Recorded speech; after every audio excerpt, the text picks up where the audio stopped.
Hey everybody, and welcome to another video. I am Ruth Fry, and I am here to continue the series with tips and tricks to save some money.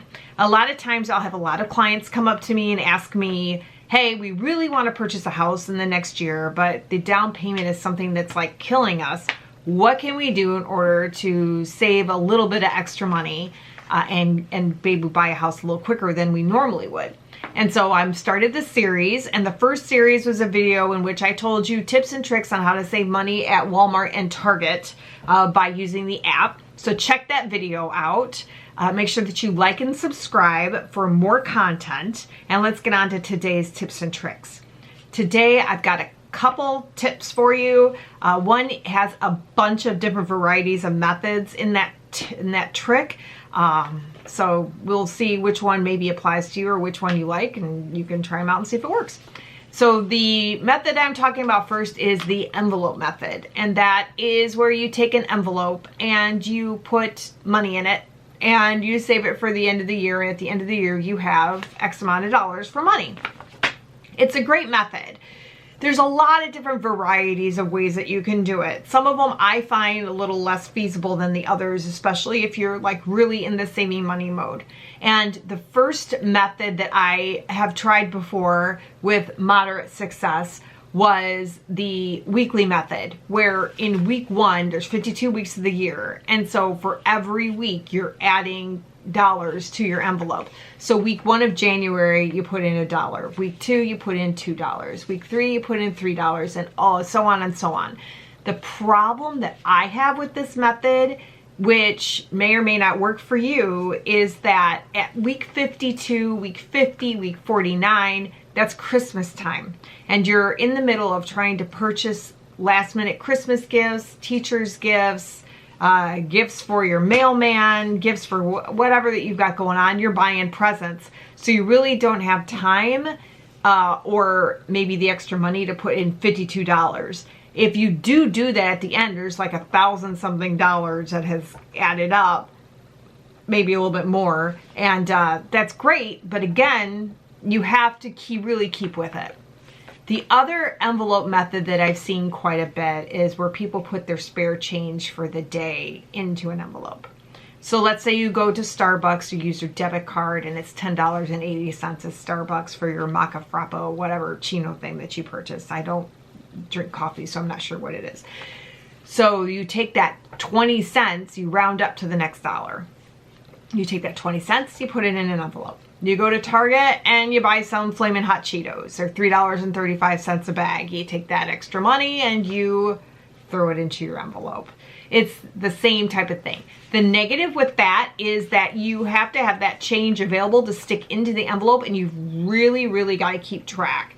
Because I know people before have said, well, I'll just make a ledger, and when it gets to full dollars, I'll put the dollars in. But I know what happens is you lose that ledger, you lose all the amounts that you're supposed to be putting in, and so then you don't end up fulfilling the envelope method. The other method of saving that has come into handy for a lot of people I know is they open an online savings account.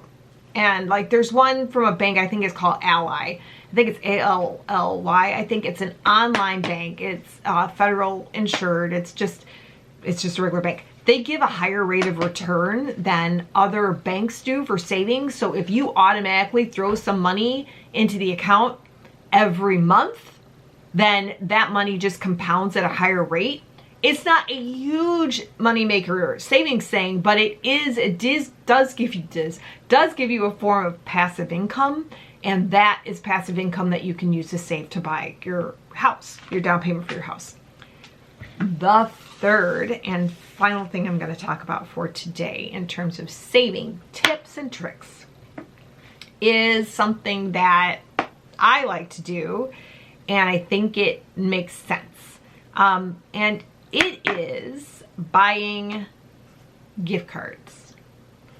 So how does that save you money? So what I do is I'm getting ready, like if my family is going on a trip, let's say we're going on a trip and we are going to go to Disney World. If you go to buy Disney store gift cards, you can use those at the Disney resorts and a lot of places at the Disney resorts. So it automatically makes you save for your trip. And what that does is when you get to Disney and you're running around the gift shop and you see all these things that you, your kids, your nieces and nephews, whoever have to purchase, you could pull out a gift card. You've already saved the money for that. You are not putting extra money on your credit card because it all goes on your band or your room key or however they're doing it. And then that saves you money.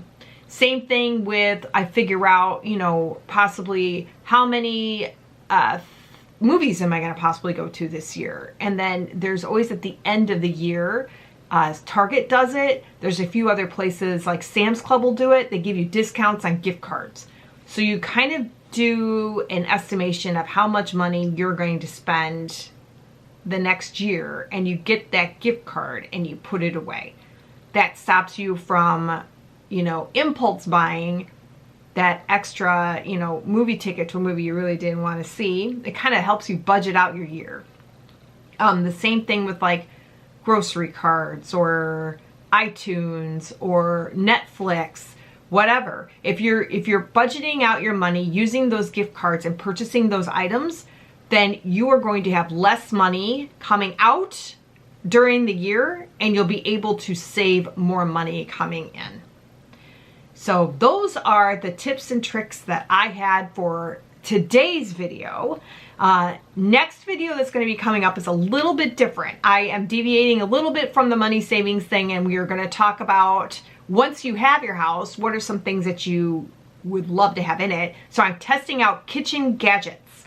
There's a few kitchen gadgets that I got on Amazon that I have tested on video. We'll see how well that footage worked. And I think you may be surprised by some of the lower cost items that you can get on Amazon, that work pretty well.